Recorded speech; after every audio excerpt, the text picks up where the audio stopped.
Hello viewers, आज हम बात करेंगे आरसीटी के बारे में कि आरसीटी जब हम करते हैं तो ऐसा हम क्या करें कि आरसीटी हमारी फेल ना हो।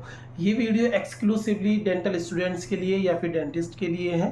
तो कुछ पॉइंट्स हैं, कुछ बातें हैं जो हमें ध्यान में रखनी है आरसीटी करते वक्त, तो जिससे कि हमारी जो आरसीटी है वो फेल ना हो। यानी कि 98% और 99% आपकी जो आरसीटी है वो सक्सेस की तरफ रहेगी।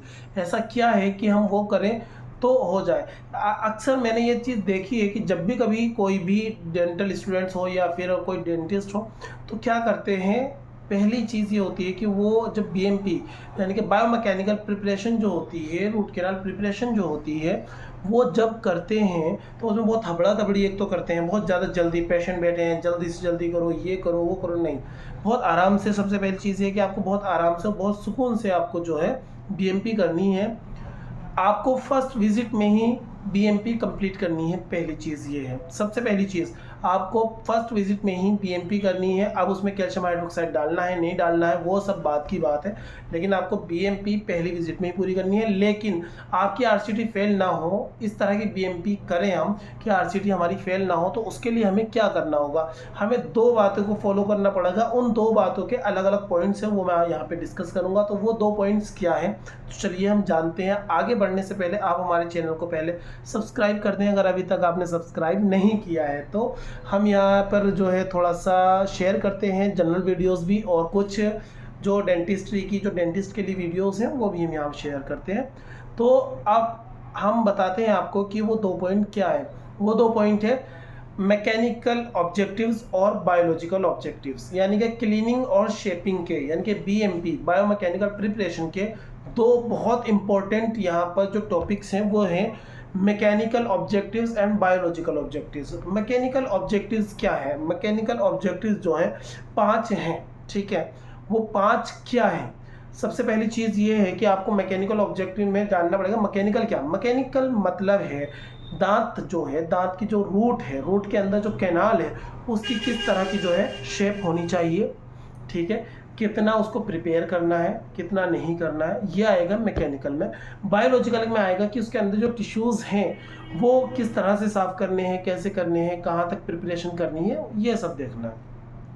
सबसे पहली चीज़ ये है कि जो मैकेनिकल ऑब्जेक्टिव्स में जो आपकी जो कैनाल की शेप है, ठीक है, वो ऊपर से नीचे तक ऐसे टेपर में जाए पूरी, ठीक है। यानी कि जो नैरोएस्ट पार्ट है वो आपका अपाइकली होगा, यानी कि जो रूट का जो एपेक्स होता है उसका जो होगी शेप होगी रूट कैनाल की, वो एकदम स्ट्रेट ना हो करके, टेढ़ी मेढ़ी ना हो करके, इस तरह से पूरी एक कन्फ्लुएंट हो जाए इस तरह से, यानी कि टेपरिंग फॉर्म में अगर रहेगी, ठीक है, तो वो अच्छे से क्लीन होगी और इस तरह से जो है आपकी जो बीएमपी होगी वो बहुत अच्छी होगी।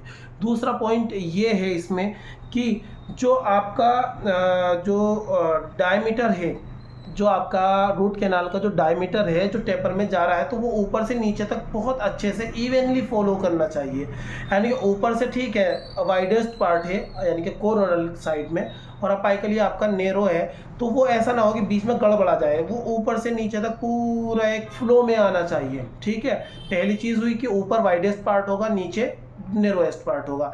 सेकंड चीज़ ये है कि जो आपका वाइडेस्ट और नेरोएस्ट पार्ट है वो एक फ्लो में होना चाहिए, ठीक है। थर्ड पार्ट है कि आपका जो इंस्ट्रूमेंटेशन है, ठीक है, वो कैनाल के अंदर इस तरह से होना चाहिए कि उसमें क्वालिटी ऑफ फ्लो हो। क्वालिटी ऑफ फ्लो का मतलब क्या है, क्वालिटी ऑफ फ्लो का मतलब ये है कि उसका जो टेपर वाली शेप आपने बनाई है, जो आपने प्रिपेयर की है फाइल से, वो शेप इस तरह से होनी चाहिए कि उसके अंदर जो आपका प्लास्टिसाइज्ड गट्टा पर्चा है, अगर आप उसमें कोई सीलर डाल रहे हैं या फिर आप उसमें जीपी फिल कर रहे हैं, तो वो इवनली उसको जो है कवर कर सके, वो जो उसमें सीलर है वो अच्छे से फ्लो हो सके, पूरा इवनली आपका एपेक्स तक पूरा का पूरा वो जो है जा सके। इसके बाद आपका आता है फोर्थ पॉइंट। फोर्थ पॉइंट ये है कि आपका जो अपाइकल फोरामेन है, जो अपाइकल फोरामेन होता है वो आपका बहुत छोटा रहना चाहिए। मतलब जितना आप उसको कंसाइज रखेंगे उतना कंसाइज रहना चाहिए। मतलब कहने का ये है कि आप उसमें परफोरेशन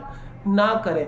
यानी कि आपकी वर्किंग लेंथ जो है प्रॉपर होनी चाहिए, वर्किंग लेंथ जितनी है उतना ही आप उसको प्रिपेयर करें, उससे ज़्यादा ना करें। अगर उससे ज़्यादा करेंगे तो आपका जो अपाइकल फोरामेन है वो बहुत ज़्यादा वाइड हो जाएगा और उसके अंदर से जो है जीपी बाहर की तरफ जो है एक्सटेंड कर जाएगा और सीलर भी एक्सटेंड कर जाएगा, उसकी वजह से पेशेंट को पेन हो सकता है।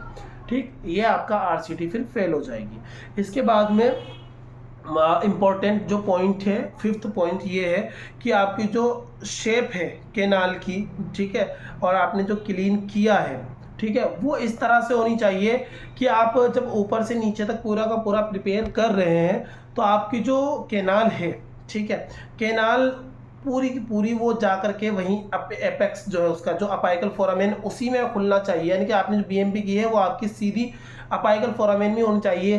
कभी कभी क्या होता है कि फोरामेन ट्रांसपोर्ट कर देते हैं, मतलब फोरामेन है तो बिल्कुल एपेक्स में, तो कभी कभी क्या होता है फाइल आपकी टेढ़ी गई और वो साइड से परफो करके वो एक और फोरामेन बन गया, यानी कि आपने दो फोरामेन बना दिए, तो इससे भी हमारी आरसीटी फेल होने के सक्सेस रेट बढ़ जाते हैं। तो ये 5 आपके मैकेनिकल ऑब्जेक्टिव्स हैं जिसको आपको आरसीटी करते वक्त बहुत अच्छे से ध्यान रखना है। अब आता है सेकंड पॉइंट, बायोलॉजिकल जो ऑब्जेक्टिव्स हैं वो क्या है। बायोलॉजिकल ऑब्जेक्टिव्स में सबसे पहली चीज़ आपको ध्यान ये रखनी है कि आपकी जो बीएमपी है, यानी कि जो आप बायोमैकेनिकल प्रिपरेशन कर रहे हैं वो आपकी सिर्फ और सिर्फ कैनाल के अंदर ही होनी चाहिए, बाहर नहीं जानी चाहिए। यानी कि ये जो है आपके मैकेनिकल ऑब्जेक्टिव से मिलते जुलते ही पॉइंट्स हैं। यानी कि जैसे उसमें कह रहे थे कि वो कैनाल जो है परफो नहीं होनी चाहिए, ठीक है, तो सेम चीज़ यहाँ पर है कि आपके बायोमैकेनिकल प्रिपरेशन पहला पॉइंट ये है कि आपको सिर्फ और सिर्फ कैनाल के अंदर ही, यानी कि रूट के अंदर ही आपकी जो प्रिपरेशन है वो होनी चाहिए, ठीक, उसके बाहर आपको नहीं जाना।